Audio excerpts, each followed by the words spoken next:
کیمیائے سعادت پارٹ 201 اصل دوم آداب نکاح کا بیان۔ اے عزیز جان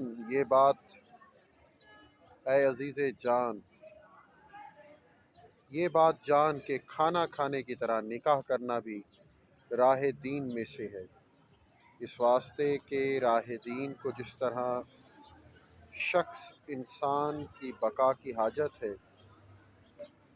اور زندگی بے کھانے پینے کے محال ہے، اس طرح جنس اور نسل آدمی کی بقا کی بھی حاجت ہے، اور یہ بے نکاح ممکن نہیں۔ تو نکاح اصل وجود کا سبب ہے اور توام بقائے وجود کا سبب۔ حق تعالیٰ نے اس واسطے کو نکاح کو مباح کیا اور شہوت کے واسطے نہیں بلکہ شہوت کو بھی اس واسطے پیدا کیا تاکہ متقاضی ہو اور خلق سے نکاح کرائے اور راہ دین پر چلنے والے پیدا ہوں۔ راہ دین پر چلے اس واسطے کہ خالق نے تمام خلق کو دین ہی کے لیے پیدا کیا، اور اس واسطے فرمایا وَمَا خَلَقْتَ الْجِنَّ وَالْإِنسَ إِلَّا لِيَعْبُدُونِ۔ ترجمہ، یہ سورہ ذاریات سے ہے، پارہ 27 آیت نمبر 56۔ ترجمہ، اور میں نے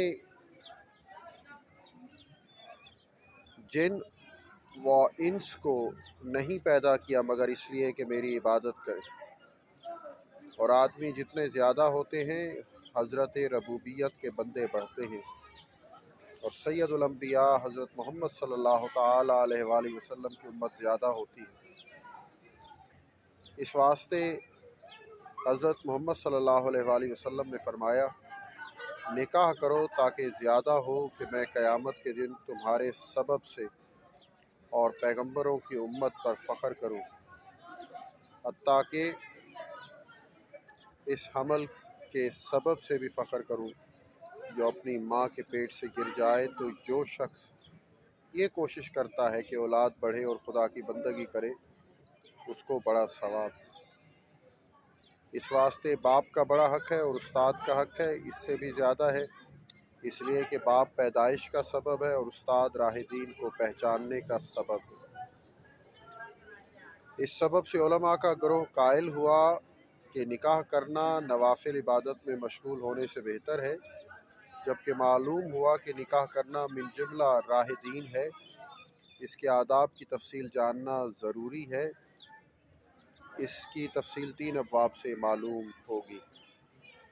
پہلا باب نکاح کے فوائد اور آفتوں کے بیان، دوسرا باب عقد کے نکاح کے آداب کے بیان، تیسرا باب نکاح کے بعد گزارا کرنے کے آداب۔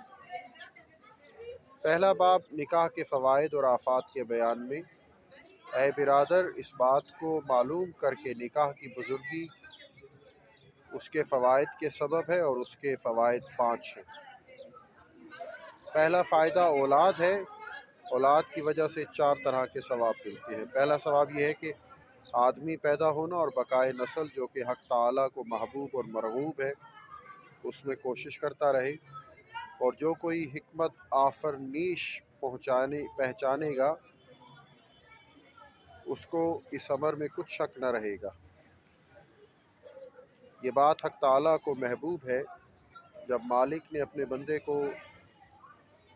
اپنے بندے کو زمین قابل زراعت دیتا ہے اور بیج عنایت کرے اور بیل کی گوئی اور زراعت کے آلات مرحمت فرمائے، اس پر ایک سزاول کرے کہ اسے کھیتی کرنے میں مشغول رکھے، تو گو مالک زبان سے نہ کہے، لیکن بندہ اگر عقل رکھتا ہے تو اس کا مطلب اور مقصد جان جائے کہ مجھ سے جو کھیت جتوانا ہے، بیج بوانا ہے، درخت پیدا کروانا ہے،